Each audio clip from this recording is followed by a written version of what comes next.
Welcome to Muslims and Mental Health with Sister Heather, a groundbreaking program looking at mental health issues through the biopsychosocial spiritual paradigm. Welcome to another episode of Muslims and Mental Health. Today we're going to be looking at the psychology of modesty. I'm going to be joined today with three guests.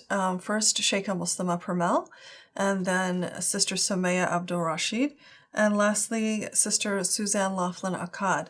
We're going to be looking at this from some various aspects. First, we're going to look at the understanding of modesty and what that means, and then we're going to talk with Sister Sumiyyah, who has a fashion modesty line, and then we're going to talk to Sister Suzanne, who has a beauty business, and get some different perspectives and different aspects of this issue. So I want to begin with talking with Sister Sheikah Muslema Purmul. Thank you for joining us again, and it's such a pleasure to have you. So what does Islam have to say about modesty in general? This is a really interesting discussion for Muslims and for particularly, I think, American Muslims, because you have a word in Arabic that is so hard to translate into English. The word that's used in Arabic is Haya, and a lot of times it's loosely translated as modesty.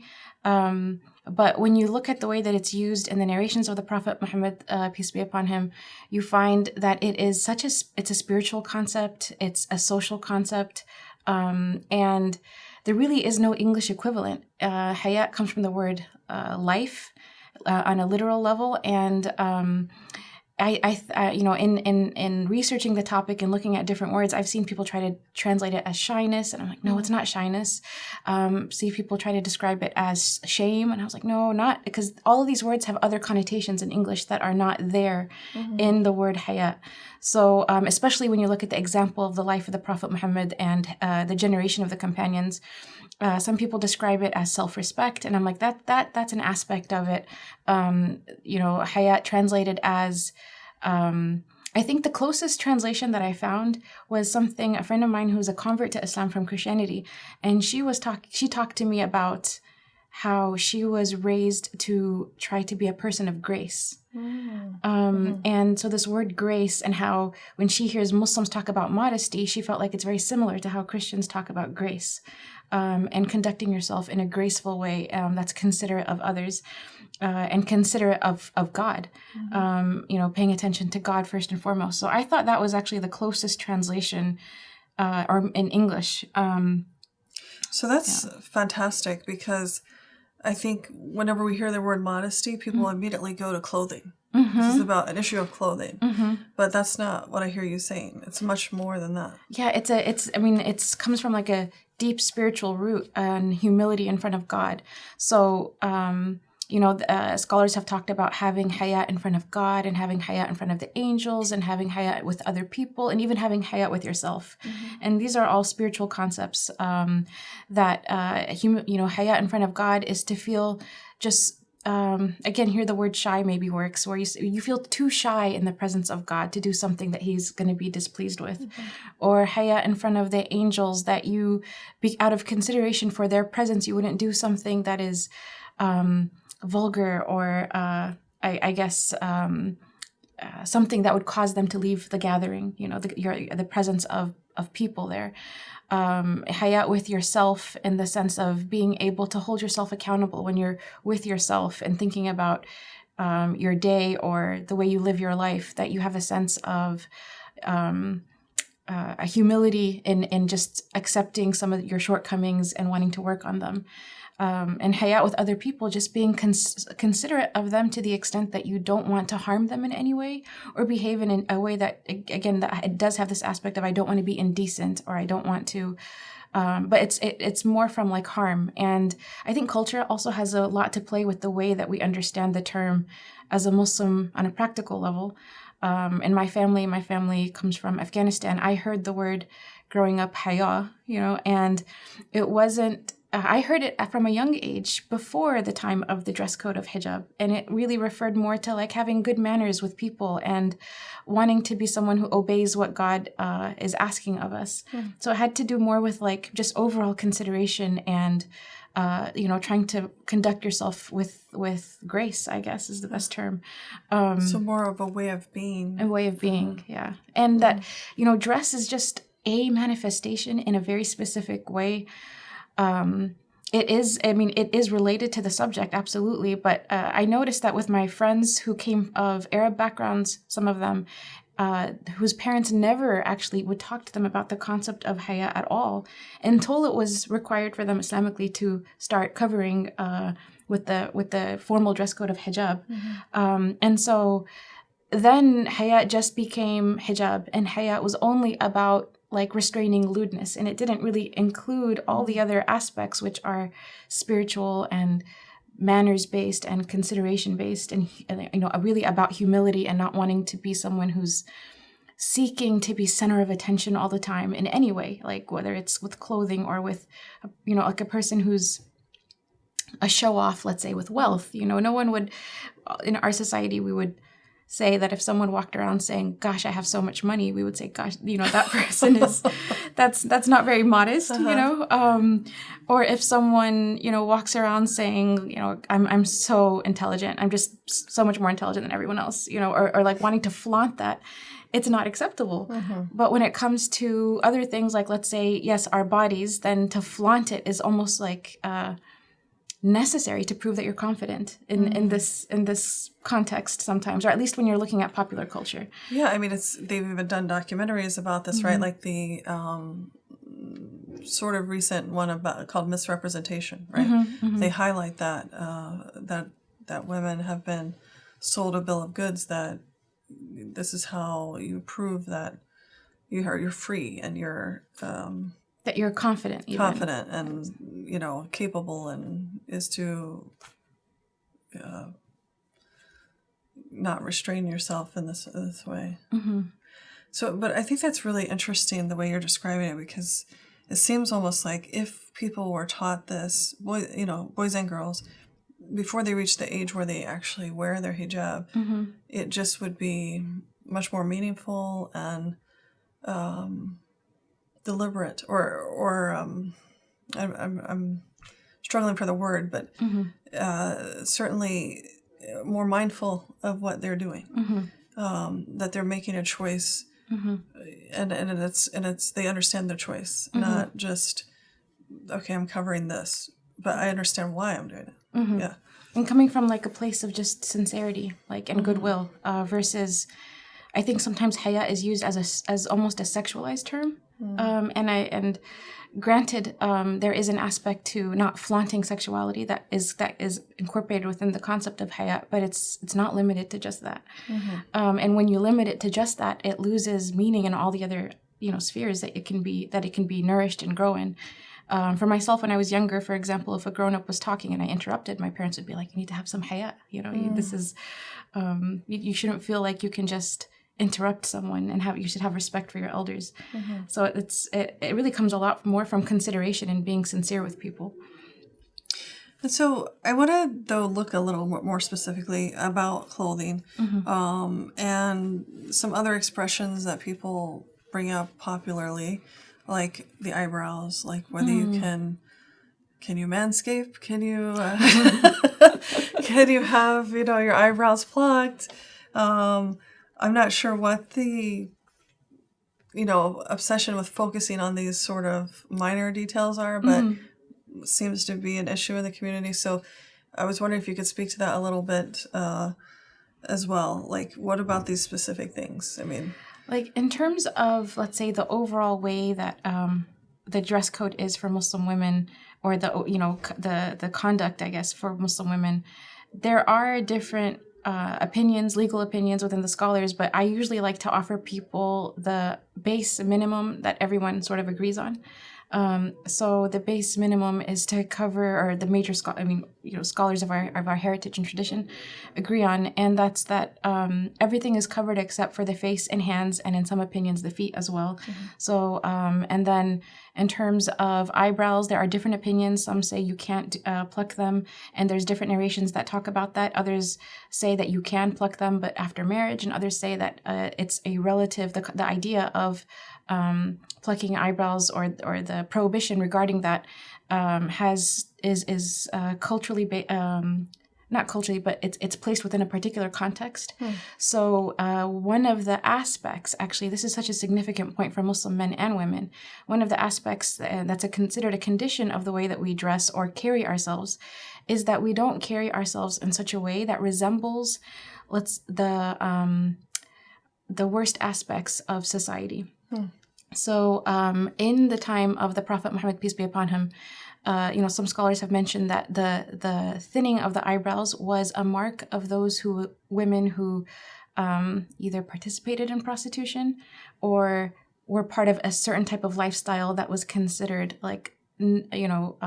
distant from the character of Islam and Muslims.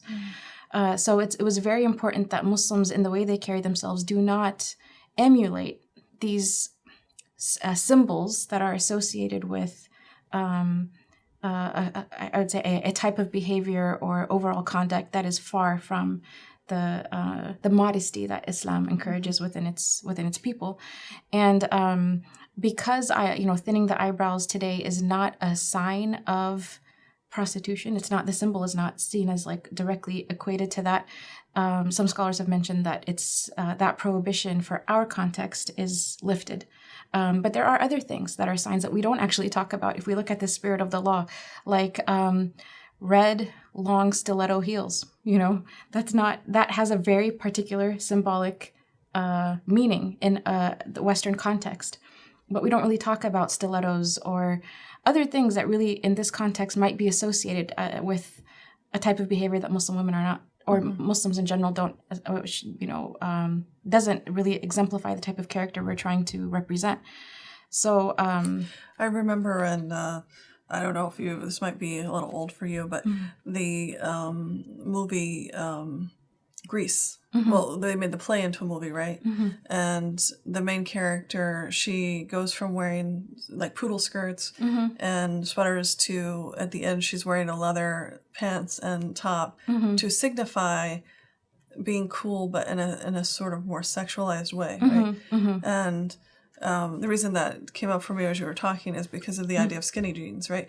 So there are things that do have this connotation, right? Yeah. But along those lines, so another topic that is debated often is makeup. And I have some on right now. But don't spare my feelings. I just want you to speak on that. What are the boundaries and what should people be considering? So from my limited, I want to say, understanding when I study this topic in Azhar University, the traditional opinion is, and again, this is the base minimum. So there are people who are stricter than this, but at the same time, there are those who are lenient enough to allow this, which is the makeup that's allowed for women includes powder, and in Arabic it's khidab, as well as kohl, which is the black eyeliner. And I haven't actually gone beyond those two makeups in terms of, I haven't seen arguments that would describe anything beyond that. I have seen discussions about henna on the hands, as being permitted, but I haven't seen anything, when it comes to the face, I haven't seen anything more than that. I think chapstick, everyone, things that are more, it's clear, but it's, again, that's from my limited knowledge. If there's more than that, then it would be beyond what I've studied. Okay, so I just want to ask you about one more particular, and it's only because it's very popular right now, which are tattoos. Okay, well, that's something that is, to my knowledge, still a prohibition. It has that's not as context based. It's it's a permanent changing. I've never heard that being anything but prohibited. I guess I'm just wondering if you can lend some light to, because the question that I get frequently, I don't know why I get this question, but is, why is it prohibited? The discussion that I've seen around this subject has to do with the permanent changing of your form, your body, for reasons that are not medical. So it's not like, dyeing your hair or henna on your hands, which goes away. It's a permanent change It's like a cosmetic surgery, for example. Like if there's not right, they even have cosmetic tattoos, right? Or we can get, I think it's permanent tested, makeup. yeah, something, yeah. So, okay, so I want to move on a little bit for time's sake and just ask you generally if there's a difference in the requirements for modesty for men and women, or do they look alike? Are they different? The dress code for men is a little bit different in terms. I mean, I want to say requirements of modesty on a spiritual level is very similar. On a social level is very similar, but when it comes to dress code, it's different. Although there's also still a lot of similarities. For men, it's between the navel and the knees, but it's also supposed to be not see-through. It's supposed to be thick and it's supposed to be loose.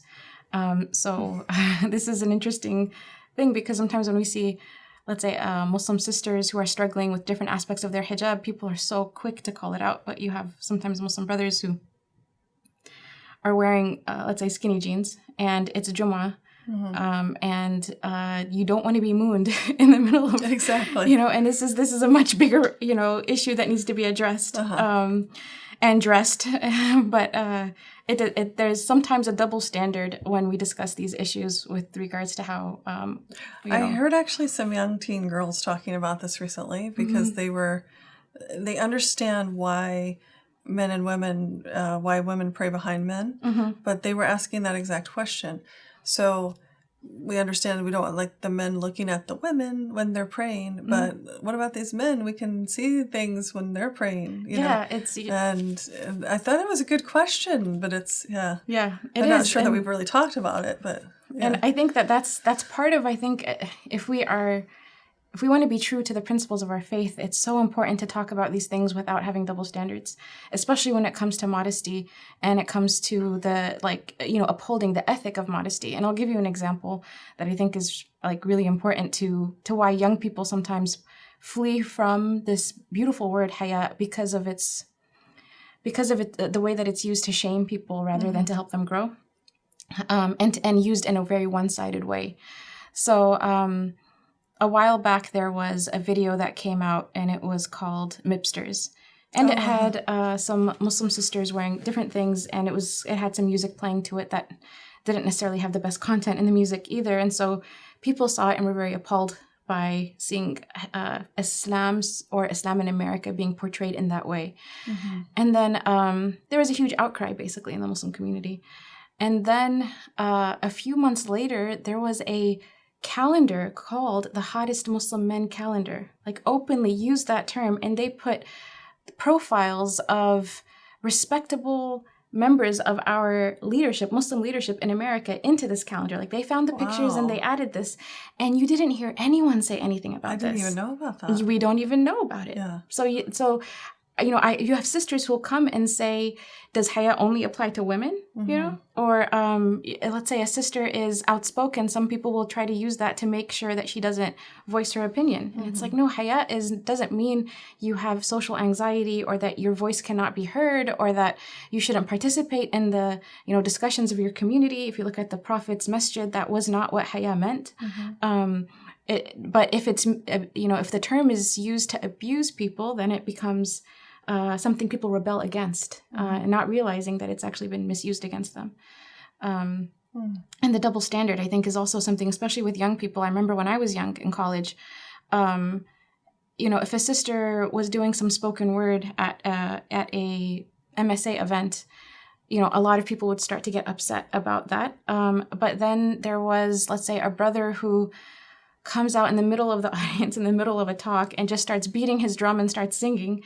And he's basically peacocking. He wants everyone to look at him. The rooster. Yeah, he just needs everyone to look at him. And he's not someone who, let's say, like is going to be talking to sisters or whatnot, but he, for whatever reason, wants all the attention in the middle of the event to be on him, and in a very particular way.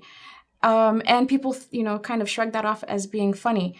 And it's, we have to think about double standards when we talk about our values.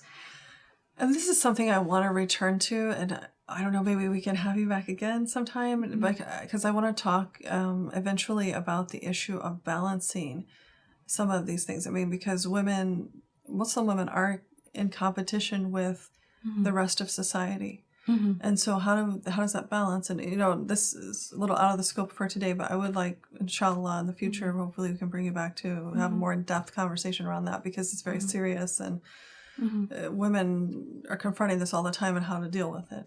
But it is sort of related to this, but it's we need to move on today. So I just want to ask you if there anything else you'd like to mention about modesty and its psychological ramifications. That I guess modesty from an Islamic perspective or the prophetic perspective is not something that you can ever have too much of. There was once a companion of the Prophet, peace be upon him, and the Prophet saw another man telling him, you have too much haya, like you have too much modesty and it's going to harm you.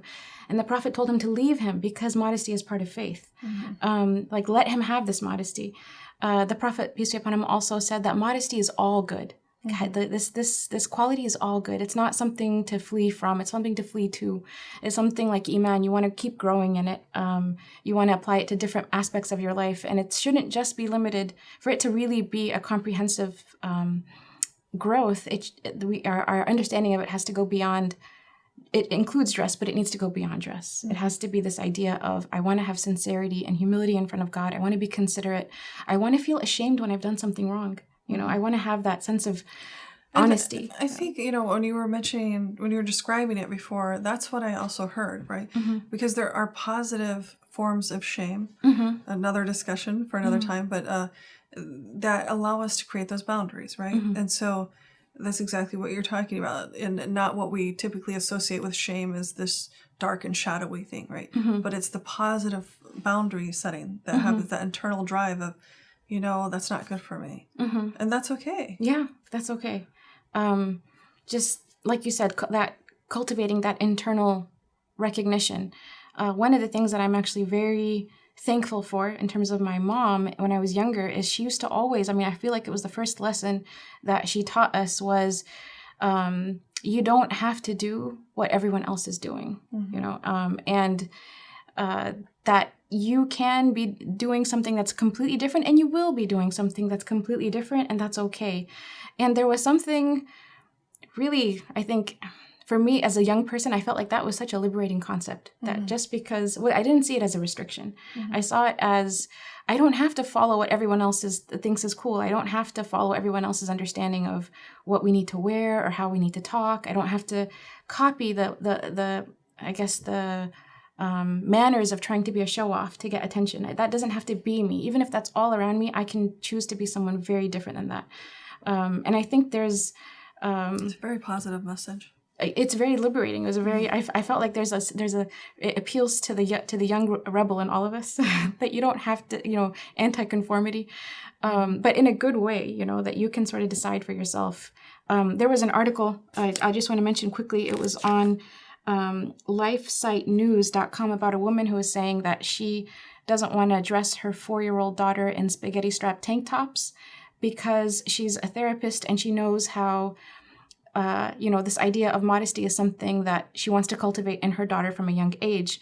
Now, I wouldn't necessarily do all the things that she did with her 4-year-old daughter in terms of but I want to applaud at the same time that she actually is thinking about this.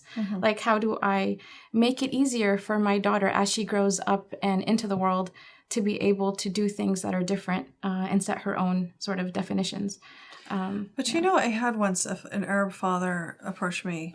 He had many daughters, and he was asking me about my own and how they were wearing hijab, and his daughters weren't wearing hijab. His daughters were wearing shorts and tank tops or, sundresses that didn't have, and I simply kind of said to him, if that's what you want for them, then stop buying them those clothes. Yeah, that's one positive step toward that. Yeah. If you see, the clothing that covers as being more modest, then buy them that. Don't buy them the clothes that you don't think are modest. I had a friend who was a convert to Islam, and she was telling me actually that when she was 5 years old, that it was the first time her mom took her to the beach to swim in the ocean. And she said she remembers hating wearing the bikini. She hated it's it. It's a fitra issue because you she can just feel felt like, it. how is it okay to like not walk around the world with my underwear, but all of a sudden in this space I have to do it here. And she felt very like uncomfortable. And she said it's something that, you know, parents actually train their kids out of, because the child will actually have a natural sense of shame. Like, I don't want to be naked right now. Right. I'm a convert as well, and I had the same experience. You know, it's like, this doesn't feel right. Yeah. I think it's just innate. It's there. Yeah. Okay. Well, I'm sorry, but we have to conclude this part. I just want to ask you a couple of fun questions. I know you were on before and we talked to you about who your favorite Muslim hero was, but this time I want to ask you about what your favorite Muslim organization is and why.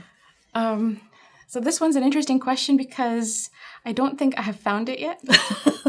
There are many organizations doing amazing types of work in different places, but I guess the one that I'm looking for, it maybe exists. I just personally have not found it yet, or maybe it has yet to be built. I don't know. What would it look like to you? It would look like a combination of the best practices of all of our best organizations. So, I mean, I as an example, I really love the work that Iman is doing in Chicago, and I love what the Ummah Free Clinic is doing in LA. And I love, educationally, I love the fact that now we have Zaytuna College, you know, at an educational level, dealing with academic works of, you know, dealing with Islam at an academic level. I also love what Qalam Institute is doing and Al-Bayna is doing. So I love a lot of different things about a lot of different organizations. With MAS, I remember they have really amazing small study circles that are more about support groups that are really nourishing. ICNA is one of the only Muslim organizations in America that has its relief institution is focused only on relief for America. Like relief, it's not overseas, you know, relief efforts. It's all relief efforts for Americans. You know, women's shelters, and you know, getting kids backpacks and stuff for school. So there's a lot of different things I like about a lot of different Muslim organizations, but I don't know where I fit yet. So okay, and then what is your favorite book related to Islam and why? My favorite book related to Islam. For some reason, I didn't see this on the list of questions. I can say when I was younger, my favorite book was a book called Purification of the Soul. And it had 3 authors, it was excerpts from 3 authors, Imam Ghazali and Imam Ibn al-Qayyim and Ibn Rajab al-Hanbali. Recently, I mean, there's a lot of different books, but recently I think the book that had a really important impact was actually Purification of the Heart, which is a translation of a poem from a traditional Muslim scholar, but the translation is and commentaries from Sheikh Hamza Yusuf. I think that that book is really, I bought 10 copies of that book. Yeah. Because it has such an impact. Yeah. And I would, in particular, sometimes I'd be in a bad mood or something, and then I'd go and just read a few pages, and it would just wipe it away, like completely wipe it away, completely reframe how I was feeling and thinking, and it was a nice book. Well, thank you again for your time. Again, there's so much to learn, and you've shared quite a bit today. And I hope, I guess, we can revisit that one conversation again, inshallah. So this, we're going to take a short break, and we'll be right back.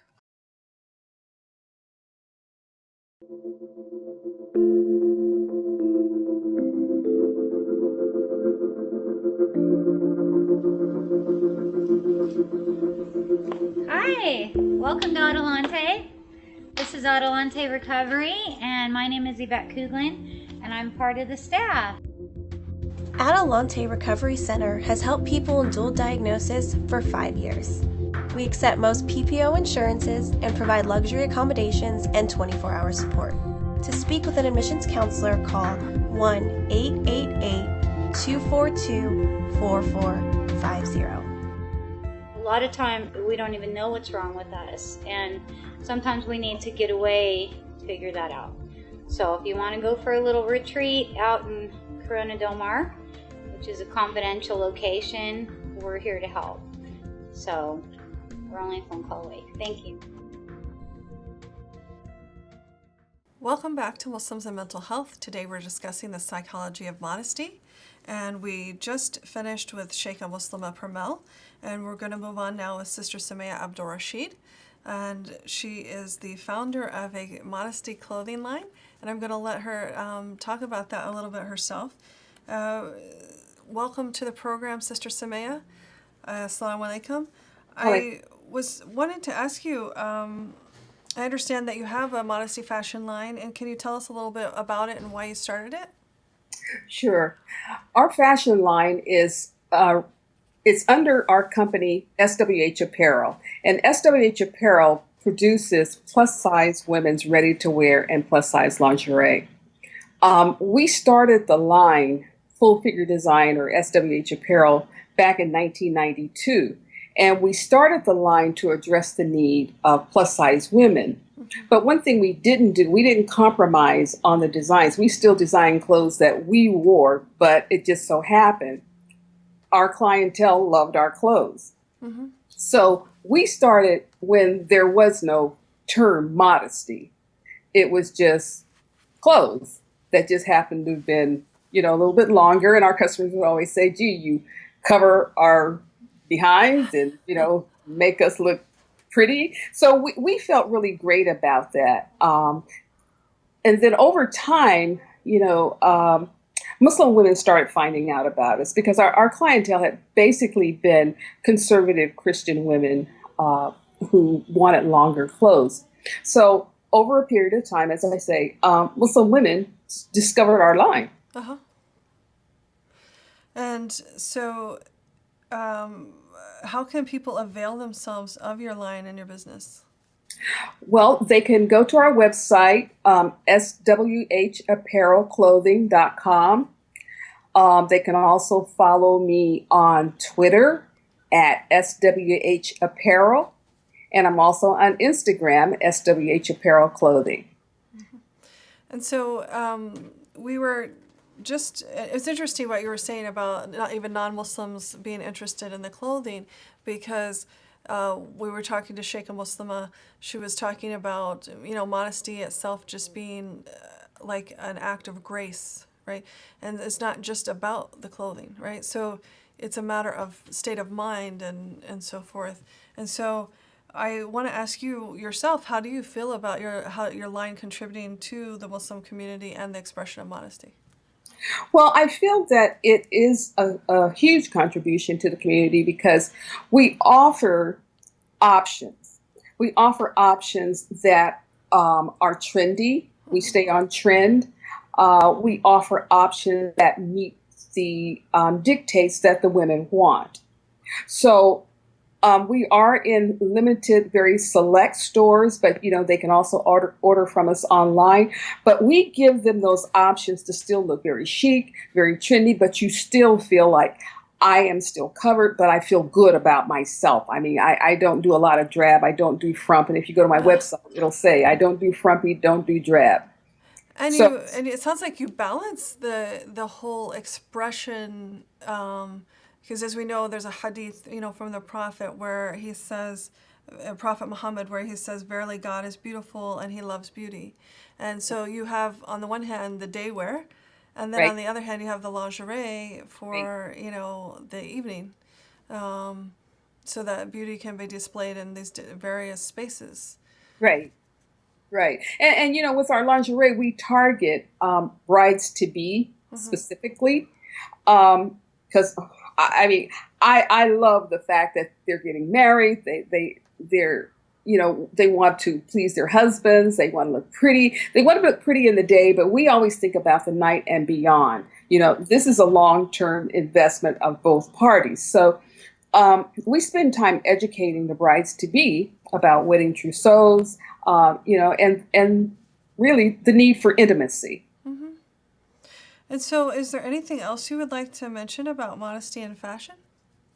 Well, I think now it's taking on a bit of a hype in the industry. Like I said, we started back when there was no name Modesty. Our customers just like what we did. We like what we do. But one thing I do see is there are people who are not just buying the clothes for the sake of religiosity. They're buying the clothes because they have a feeling of wanting to be pretty. The clothes make them feel good. Right. They're flowing. They're comfortable. These are some of the comments we get back from customers. So, which is important, because people don't want to see, even if you're a religious person, we were in Sheikah Muslema and I were kind of talking about this, you don't want to see people looking like they're depressed out their minds if they're, in their clothing. You don't have to be drab and looking like a potato sack and be modest, Exactly. And that's our point now with we just revived this line because our upscale line and Nahari had pretty much taken most of our attention, and we were getting so many requests over Facebook, and we said, okay, maybe, people were saying, where can we get your line? We said, okay, we'll bring the line back. What I like to do is always educate women about the need to feel good about themselves. And I mean good spiritually, good physically, and good emotionally. Because there's nothing better than going out shopping for lingerie if you don't feel good. I mean, that's what I do. Or either going shopping, but we give them those options. And we used to spend a lot of time in our boutique, really conducting sessions with the women. And that's really it, because what is underneath affects so much what you're putting on. So that's, Yeah, it adds a little pop to your steps. So, on the outside, you have a very flowing but very comfortable outfit that you can wear to a meeting, you can wear to a dinner. Our clothes transition very well from day to evening. So you don't have to worry about, oh my gosh, I got to go home and change. You put on a necklace, you're good to go. And you still have a professional look. And that's something that we strive for with our customers, is to give them that total balanced look. Okay. Is there anything else you'd like to mention about it, modesty and fashion? No, not really. Okay. So I want to transition to a few fun questions with you that we like to do with all our interviews. Okay. And who is your Muslim hero, if you have one, and why? My Muslim hero is Noor Jihan. I did some research about her, and I was really impressed with her leadership skills. She was a balanced woman from what I read. She took the reins, and she not only led, but she was responsible. And that's what I learned from her. And that's why I like her. Okay. And what is your favorite concept in Islam, and why? My favorite concept is charity. And it's important to me because I give charity, even though it's not money, but, speaking to a person or giving knowledge, sharing knowledge. And that's important to me because I want people to have what I have. I want them to enjoy the lifestyle that I have. I want them to feel as good as I feel. So that's why charity is really important to me. Okay. And what is your favorite word, and why? My favorite word is Noor. And it's my favorite word because I don't have a full concept of light. I think I do.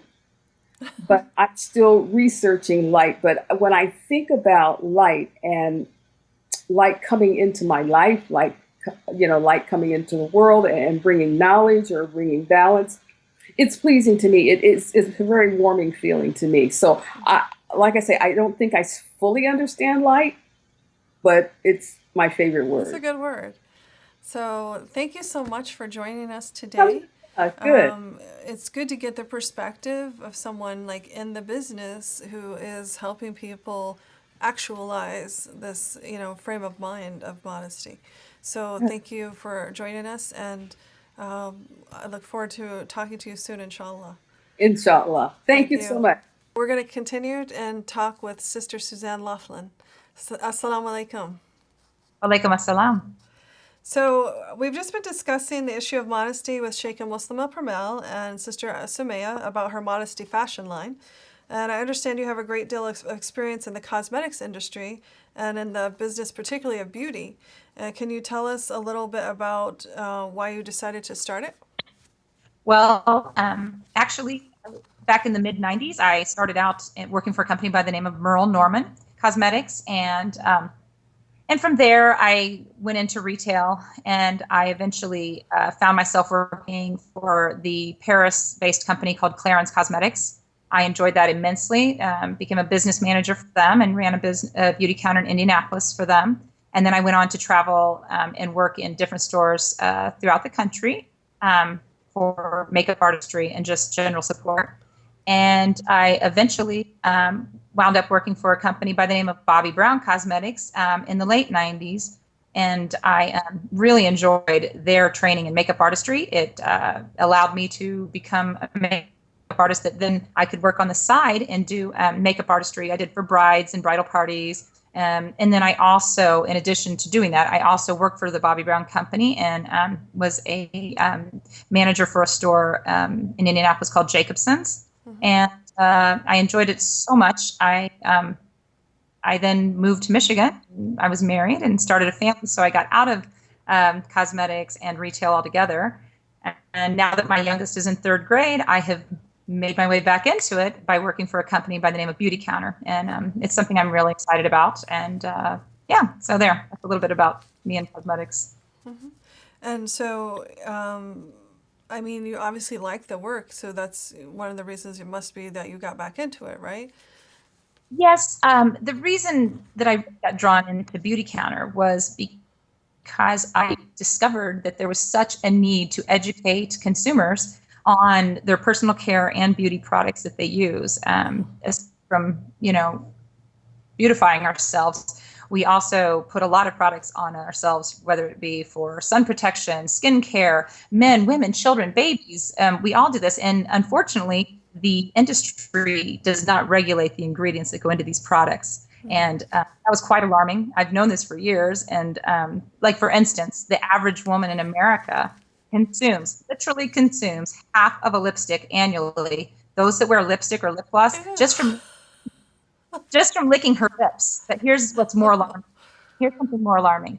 There's lead oftentimes in our lipsticks and lip glosses. Oh, wow. So you're talking little girls on dance troops, little girls in ballet, little girls on cheer squads, little girls in theater, all the way up to us, women who choose to wear makeup for whatever occasion. Like I lip don't gloss, but I can tell you for a fact that the personal care and beauty industry is not regulated. And Beauty Counter, really, their mission is to make sure that every ingredient that is in your personal care and beauty products are not harmful to humans, are not carcinogenic, do not interrupt your hormones. It's just critical. And so really, it's accompanied with a mission, a social mission and activism. And the neat thing is they've also developed an entire personal care line as well as now beauty line that ensures it's safe and sound, not only for you and your children and your husbands and loved ones, but also for the environment. So it was a big deal for me to get involved. Yeah. Yeah. So along those lines, what are the ways in which the beauty industry manipulates people and traps women into messages, that may not be good for them? Well, what I'd really like to say is I really believe it is more our entertainment industry.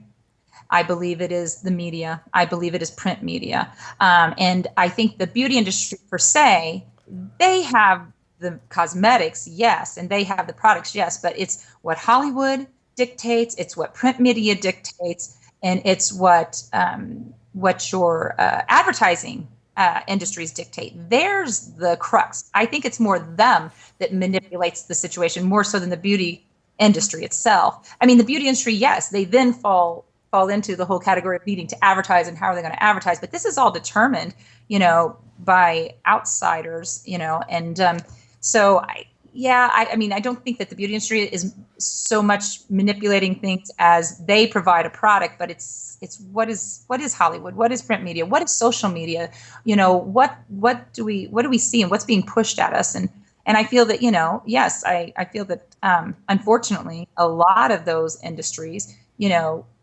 have for years tried to make people feel like lighter skin is better, or certain features of certain ethnic groups are more attractive and better.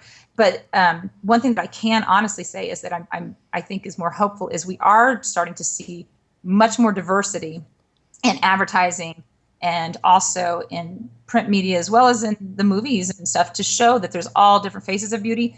But I do firmly believe that those industries try to push a look onto the women of the world, Yeah, I mean, you bring to mind for me, of course, the bleaching of the skin. That's a global phenomenon.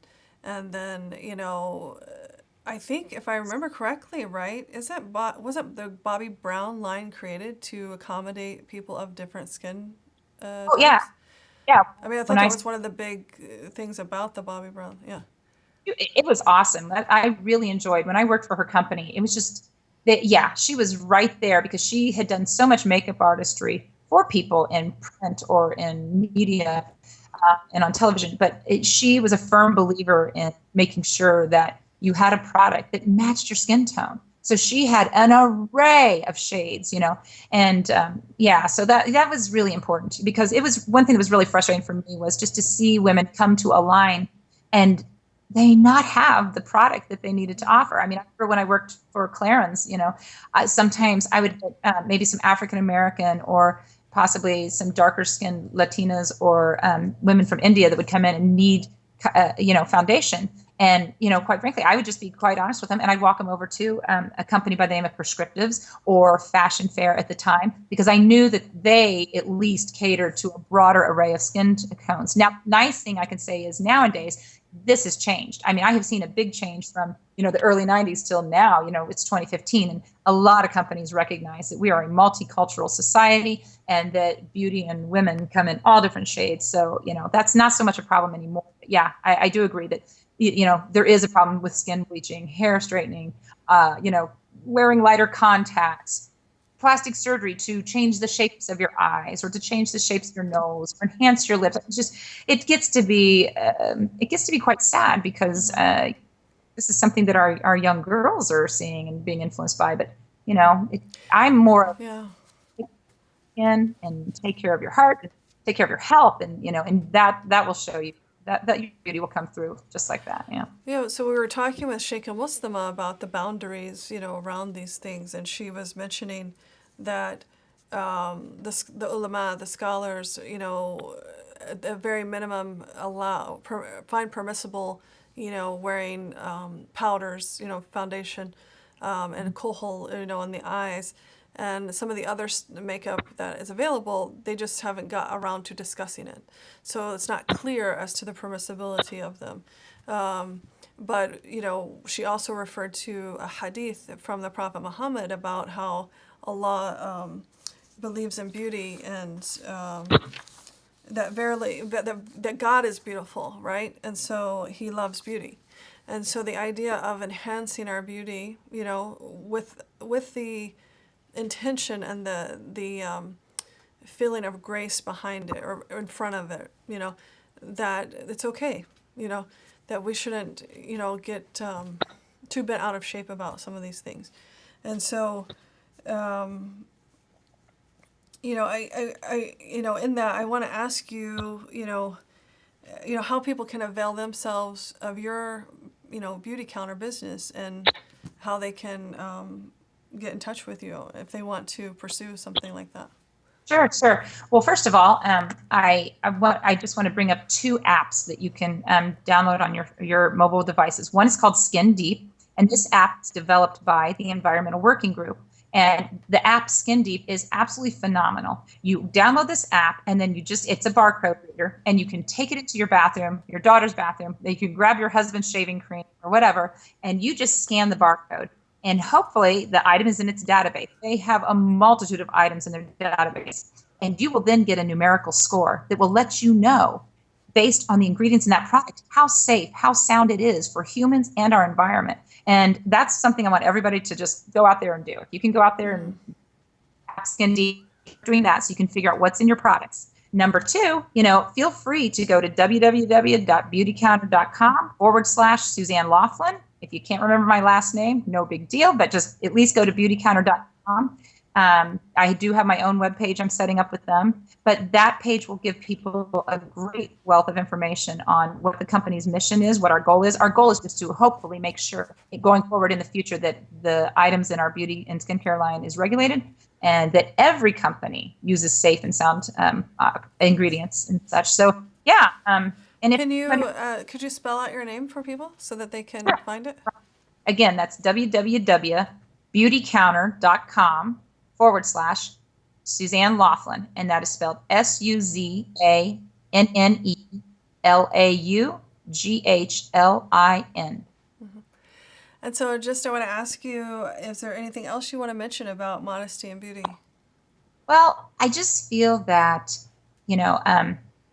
with makeup in general, one of the things that's really awesome, and like what you were just talking about, this concept of, if you have beauty, it's okay to enhance it, and you can do it modestly and so gracefully and tactfully with less is more. I always try and remind people, less is more. Oftentimes we get carried away with thinking, the bolder the lip, the bolder the eye, make sure those cheekbones are chiseled or defined.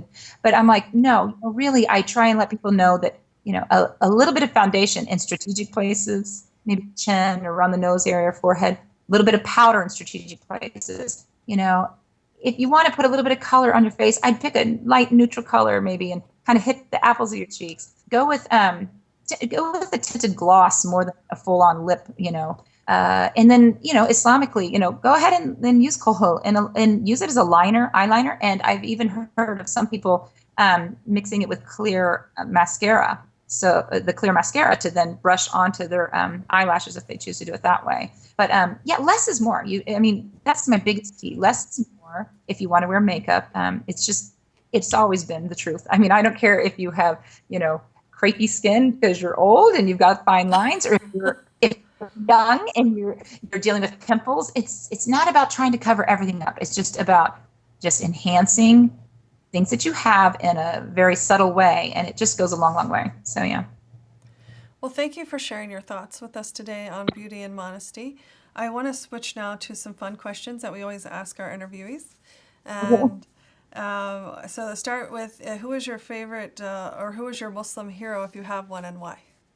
Oh, I would have to say the mother of the believers, because you know what? I am all for an older woman who is involved in business, and I also, who cannot love her? She, mashallah, she's just, what an inspiration, to think You're that talking of Khadija. Yeah, Khadija, the believers. Yes. She warms my heart. That her story and everything about her is just so powerful, and the fact that she was just, this incredible woman that's, first convert to Islam, and she was just an amazing human being. Yeah. Okay, and why? What is your favorite concept in Islam, and why? I think one of the most beautiful concepts is Tawbah, forgiveness. I think that this is something that people just need to understand, that, Allah subhanahu wa ta'ala loves to forgive us. It's not carte blanche to go sin away. Don't get me wrong.